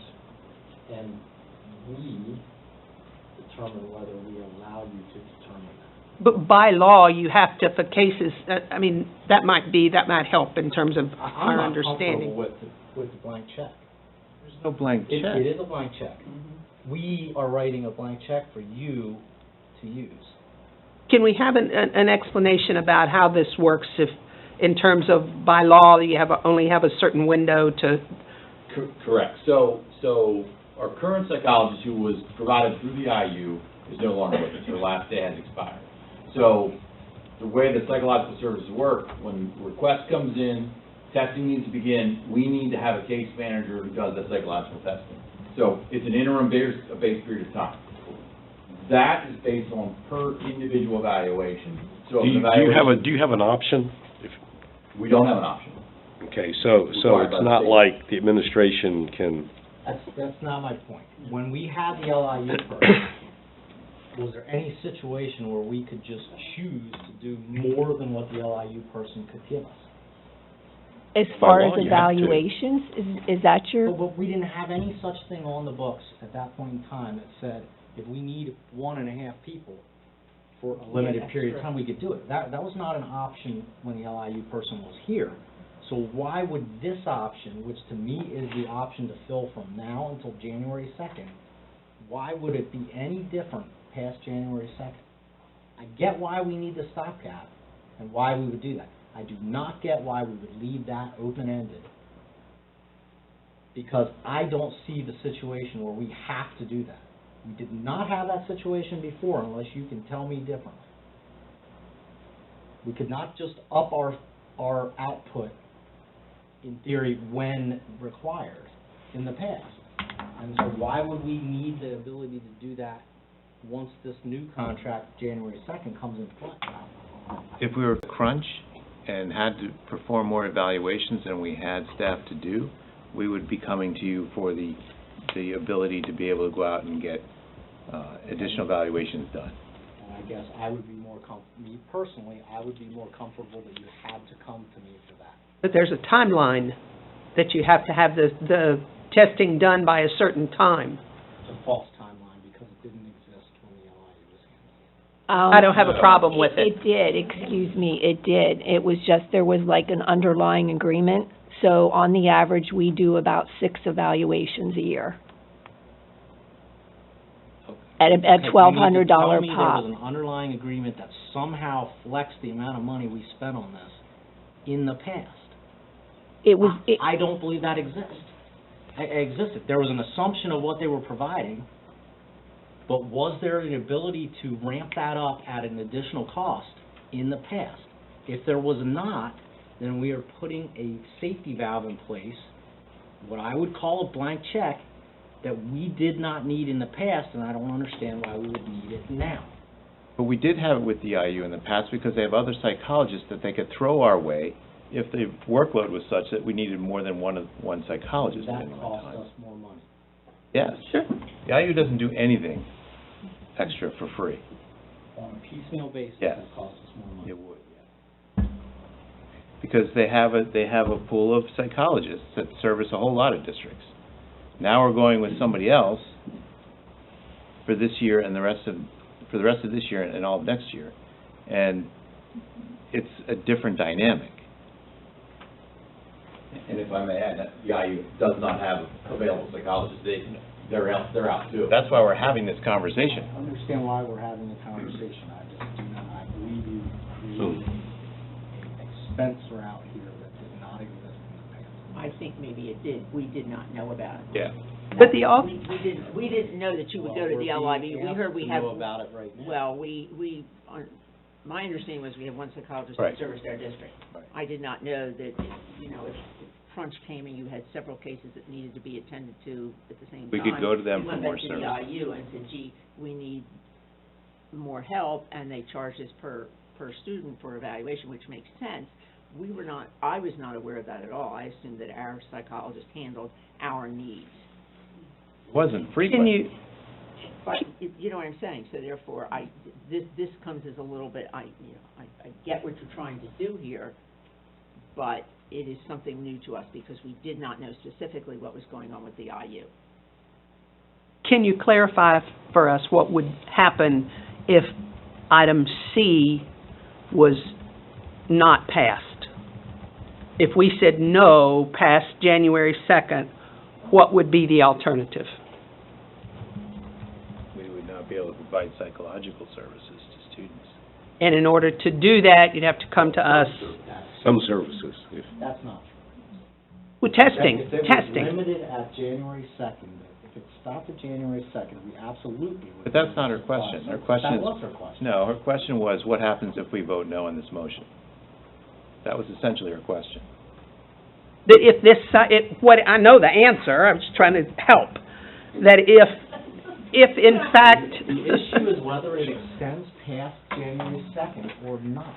But then if that, you're not hearing that, the second part is if that psychologist that we're hired can't accommodate all of the testing that's required by law, then they'll have to come to us piecemeal and say, we need, 3 more testings. Is that really what you want?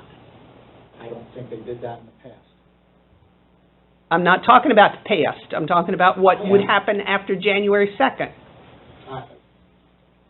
I'm done arguing about it. I will be voting no on Can we the have a roll call vote on this? Let me ask a question. Yeah. Because it extends past January 2nd. How many evaluations did we do last year? I believe it was 6. No, way more. yeah. No, that we paid Yeah. extra. Correct. Yes. Extra, you How many paid did we do in total? But there could be I a have no variety of idea. reasons for that. There might be conflict of interest, we had 2 particular evaluations because the psychologist worked for the IU, which is an employee of the IU, so there's conflict of interest, so you have to go out through a second vendor to get the psychological done. And this will not cover that situation This in any will. way, shape, or form. It's the same vendor. Your built-in in-house person is now the same vendor as your relief valve person. Oh, I thought you were asking me if it's connected to the IU. Yeah, it's not connected to the IU. So in theory, then you'd have to go out, in that situation, you'd have to go out to another vendor that we do not have listed here as a separate contract to prevent the conflict of interest. Yeah, for this particular one, because of the multiple vendors, they use multiple psychologists. The IU had one particular supervisor who oversaw all the psychologists. I'm just saying that I think if this were worded somewhat differently, to be used as needed after January 2nd. So can we have a roll call, individual vote? With the way it is? Okay, Yeah, there's a motion on the table. all right. Sullivan? Yes. Toman? No. Sears? Yes. Robinson? Yes. Scalette? Yes. Schrader? Yes. Posnow? Yes. Sanders? Yes. Fryrick? No. Okay. Next. Next, the administration recommends board approval of the agreement of services with Cognitive Health Solutions LLC for school-based psychological service to the district for January 2nd, 2020 through June 30th, that should be 2021. Oh, I'm sorry, 2020 at $79,578.75, and all of 2020-21 at $127,330 for a total cost of $206,908.75. So moved. Second. Questions, comments? Now, that would give us unlimited evaluations then, right? As long as, for whatever they can, as much as they can handle. As long as they can keep up. Consider that to be But whether full-time it's 10 or psychologists assigned to our 120, account. whatever, okay. So a vendor has submitted a fixed price cost proposal to this district that did not have a cost assumption in it, that included a case census in it, that if we go over, let's call it 80 students in a year, they don't submit change orders to us. No, evaluations have a certain amount of expected time that it takes to do an evaluation, depending what the evaluation is for. There's 8 hours in a day, and if the evaluations are such that, the number of evaluations are such that would need more time than 8 hours in a day, or 40 hours in a week, or whatever the case might be, that's when we'd have to look at contracting for additional services. But we determine whether that happens or not, or when that happens, I should say, if and when it happens. Steve is asking, how many do we actually get for? Right. And you don't know whether it's something that's going to take a 2-day evaluation or Yeah, a 3-day you don't, evaluation. I mean, it just depends on what, the nature of the evaluation that has to be But performed. there's not an assumption in there that it's a certain number of cases or a certain number of person days or a certain number of, I find it hard to That imagine come contract- up with an estimate without having done that math. Correct. Or so. That contract is to cover however many psychologicals are submitted for that year. There's not a change order in the contract. That includes the testing materials that would be necessary for all psychological evaluations in the year. It's not assumed to have 55 evaluations or 65 evaluations. You have to base this on some experience because they've had others, but we don't know that. Let me go back to the question I had on C then. How many evaluations did we do in the last school year? How do we not know that number? I only know what we paid for. We don't know how many evaluations we requested of the IU? Okay. Not me here's the math, personally. 106. Did we do more than 106? That's what we're paying for next year. Well, that includes all the testing Well, if I take materials. $127,330, which is the fixed cost we're gonna be paying, Oh. divided by $1,200, I come up with 107 actually, if you round it up. Did we do more? 7, it's, somebody had to request the test, which came from our district, so there's a record of it. How many did we do in the last calendar year? Off the top of our heads, I don't know. We'd have to provide that answer to you in a But different this format. Is this what we're buying? Evaluation? We're buying- We're buying psychological services, Which most of includes- which is evaluations. Okay. And That's the bulk of it. So, what we're doing here, look, we're contracting with psychological services with the IU. They can no longer provide that service. We're finding some other mechanism to do it. We have one psychologist for our district, and I'm okay with that. All right. I'm good. I just want an objective. Are we paying for what we're using, or is there a need to fix it in? You know, did we do 170 last year, and we're paying for 107? Like, that to me is a no-brainer. But if we're doing 40 tests a year, I don't know the answer, and nobody else does right now. But if we're paying for 40 tests a year, then we're overpaying. Might as well stick on the $1,200 I see what you're getting at. per cost. That's all I'm asking. I get the need, I just, Yeah, it's not 40. but is it 107? That's the break even.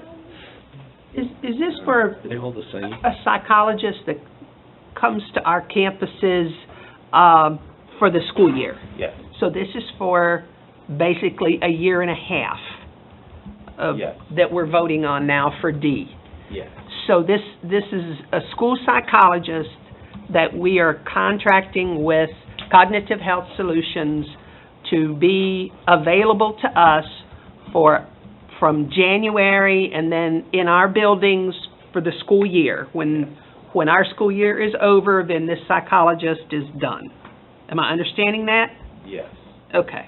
When the next school year's done, yes. Yes, that's what I meant, yeah. The psychologist doesn't do just testing. Exactly, that's my point. It's a big part of what they do. Okay, but they there's- do other yeah. things. I mean, we've Interacting with got- social worker and all the- Lottie Wagner here is all a that. psychologist, and she did like lots of stuff. I'm sure it wasn't all just testing. This person would serve almost like a York Suburban employee. They would be on site, they provided an office, just like the counselor, Somebody just would like the have right away psychologist from the at IU. the guidance counselor's office or someplace here. It's not all evaluations, so that's probably a little bit fuzzy to say the 1,200 into it, because they do other things.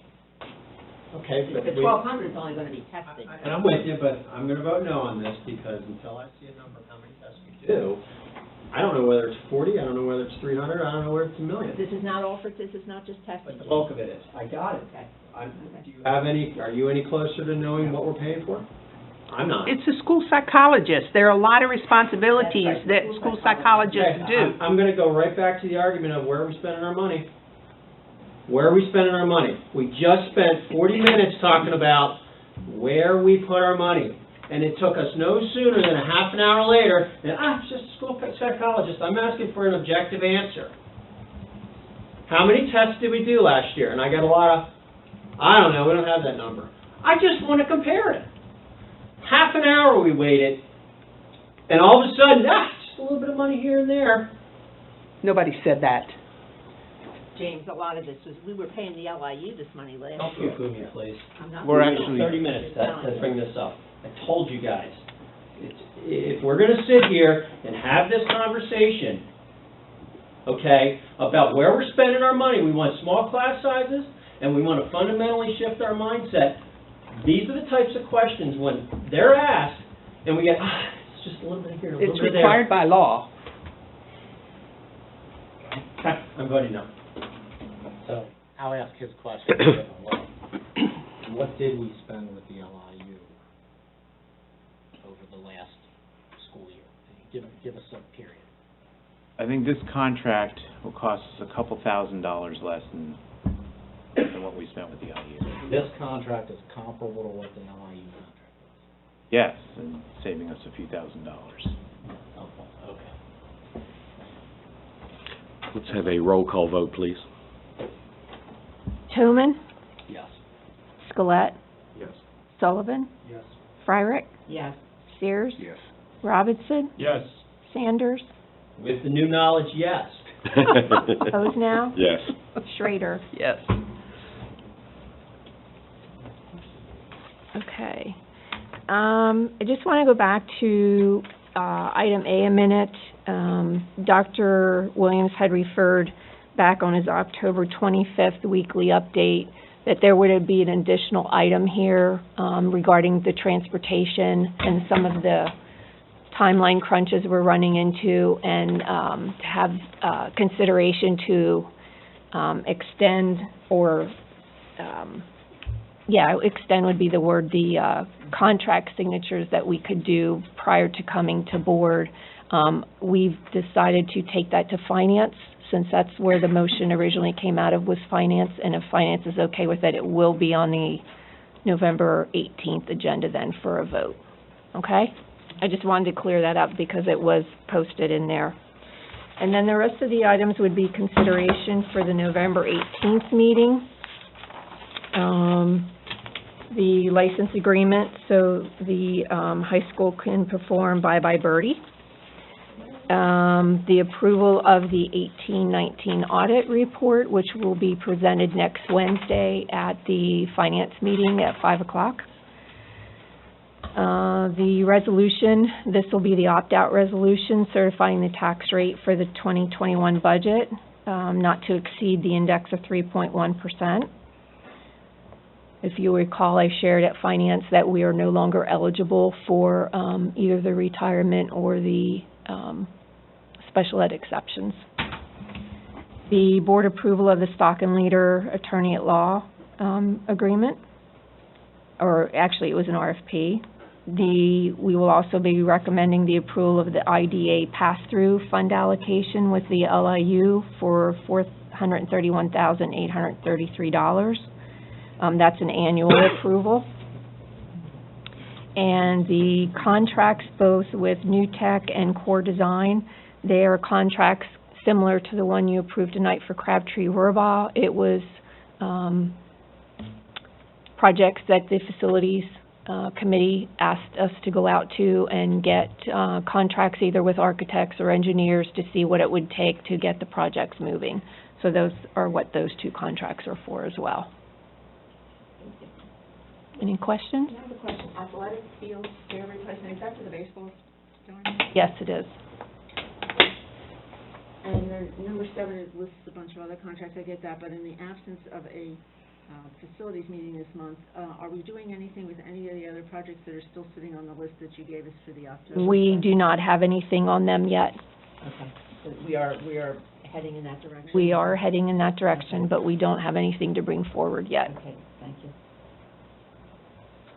That concludes my report. Guyer.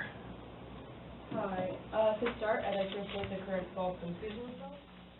Boys and girls soccer lost the first round of their district. Girls volleyball lost in the quarterfinals or the second round of their district. Girls cross country finished fourth at district, and congratulations to Ellis Smith and Courtney Knoll for qualifying for state. Boys cross country team finished first in district and second in state. The team tied 82-82 against Rose Berwick, came in second due to a really close tiebreaker. Congratulations to Grant Coe for finishing second and Cole Adams for finishing sixth.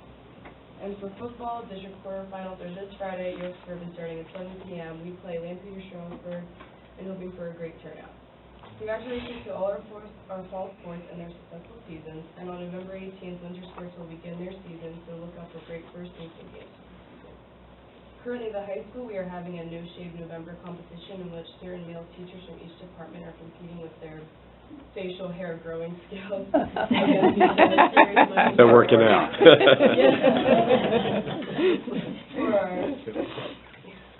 For our mini-shot and also benefiting the Foreign Diamonds Foundation. The winner then gets to tell the losers how to shape their facial hair.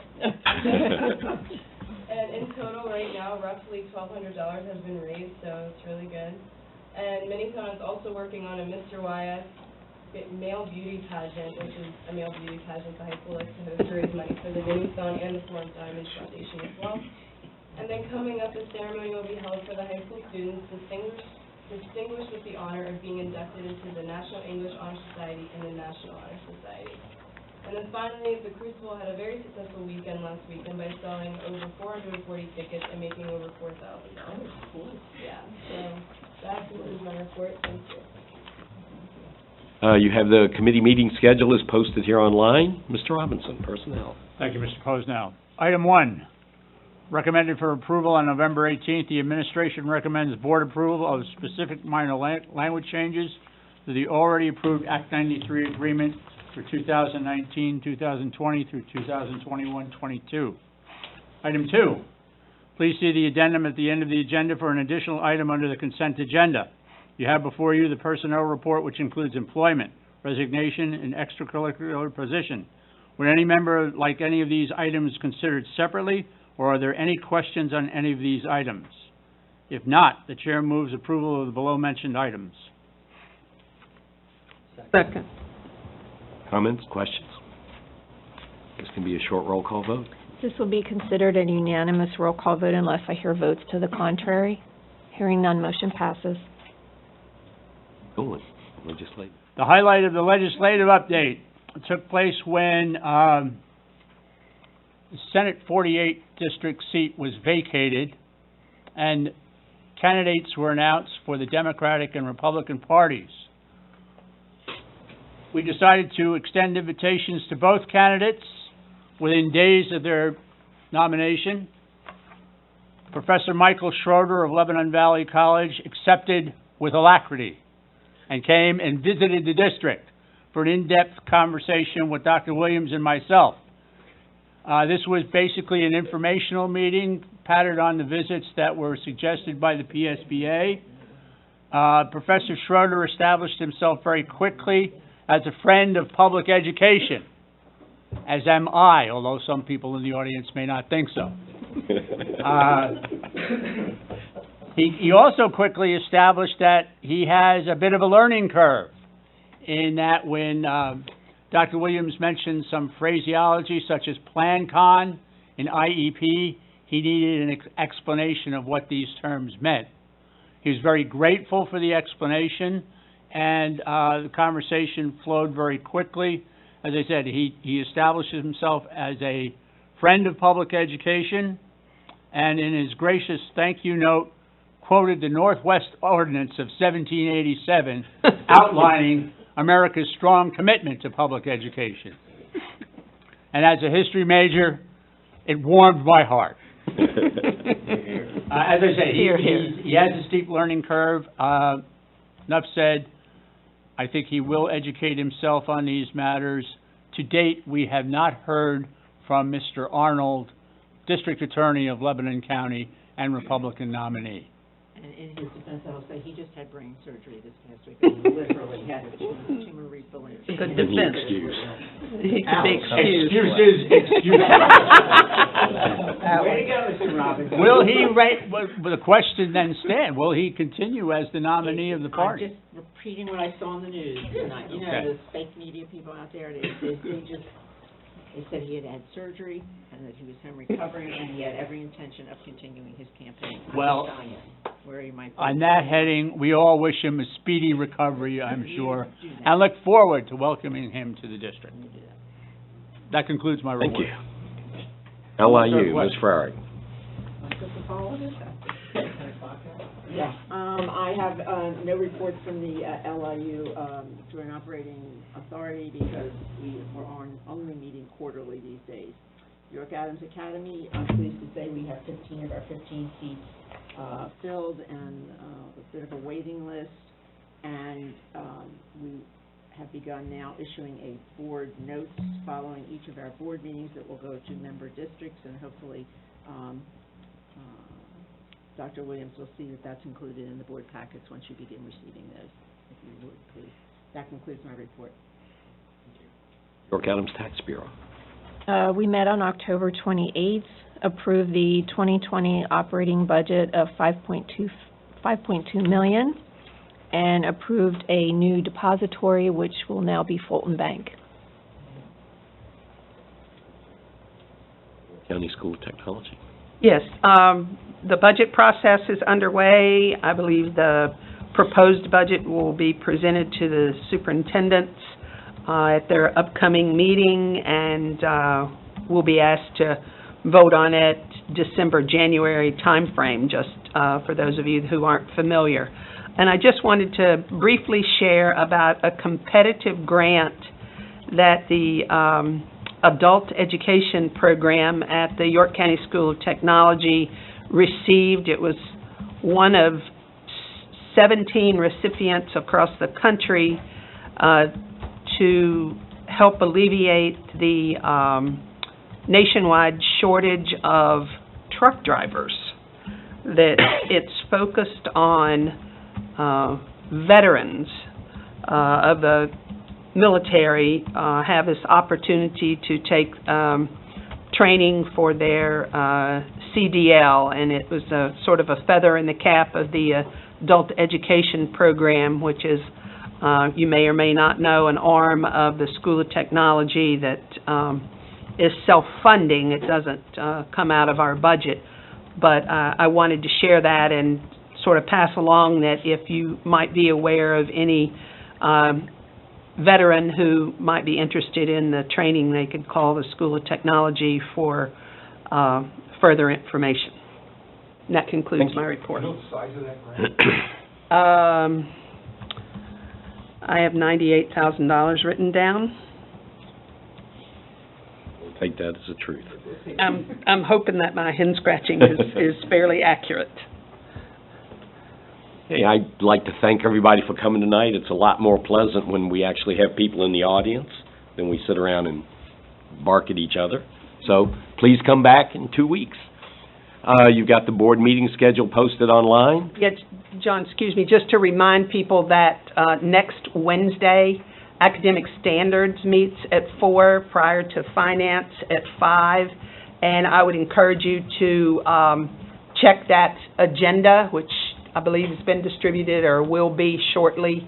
Some sort of hot topics being discussed, so everyone is aware, and if you have interest to and can attend, please do. Thank you. Okay. So now, yeah. So in my absence last time, you guys appointed me the... Oh, that's right, that's right. For not showing up. Thank you for that. So, any of my fellow board members who are not interested in pursuing being president or... And are not running for re-election. Oh, and are not running for re-election. Has to be a holdover member. Okay. And would like to volunteer to serve with me on that committee, I would appreciate that. So I'm up for re-election. The meeting, that right? The meeting actually doesn't meet till after the election anyway. How did I miss that? Well, the temporary I president, didn't realize that was an the issue. temporary president must be a holdover member. Yeah, the nominating committee, maybe not, yeah. Yeah, nominating, it Yeah, doesn't matter, That's as okay. long as you're So not you are. running, interested in, And having, because he has to be resworn, and he wouldn't be resworn before the, Right, so we. so we- he we just need wouldn't somebody be the else who's- temporary president. Right. Yeah, We can elect that, so you're good. so you're good. So anybody that wants to can. Yeah. All those, sign me up. It's only like 4 people can do it. the other thing is, everybody should remember their civic duty, tomorrow is election day. Don't forget to vote tomorrow. Totally fit in. Now, you get to be temporary president. No, because I can't. And this is your last opportunity for public comment? Amy Evans, 138 Lisa Lane. So I just wanted to thank you for that debate and the support on behalf of the teachers.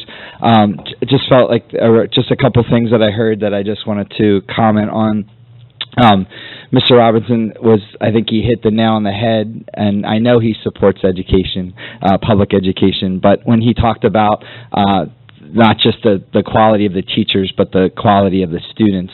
And I think he's absolutely right, because when you have a class of 30 of high-achieving students versus kids that struggle, you absolutely can get different results. However, I will reiterate the fact that even if I have 30 high-achieving students in my room, it's still hard to give meaningful feedback to that amount of students in the time allotted. So, point taken, but also, from my perspective, it's just as hard no matter what.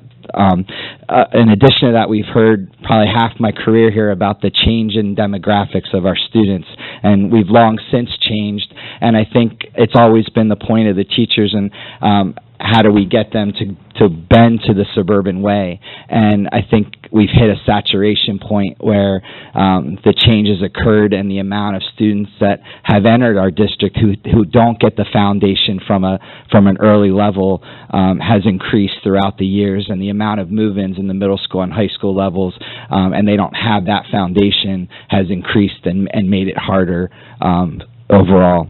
So that's just something to take into consideration. Mr. Toma made a great point about the leveling at the high school, and you're right, it doesn't make sense at times because of the different levels and the different courses that happen. Those high levels, the biochem course that maybe only 6 students take, I would hate to see that go away for those kids that are probably going to take a career in that path. So I think that was a valid point.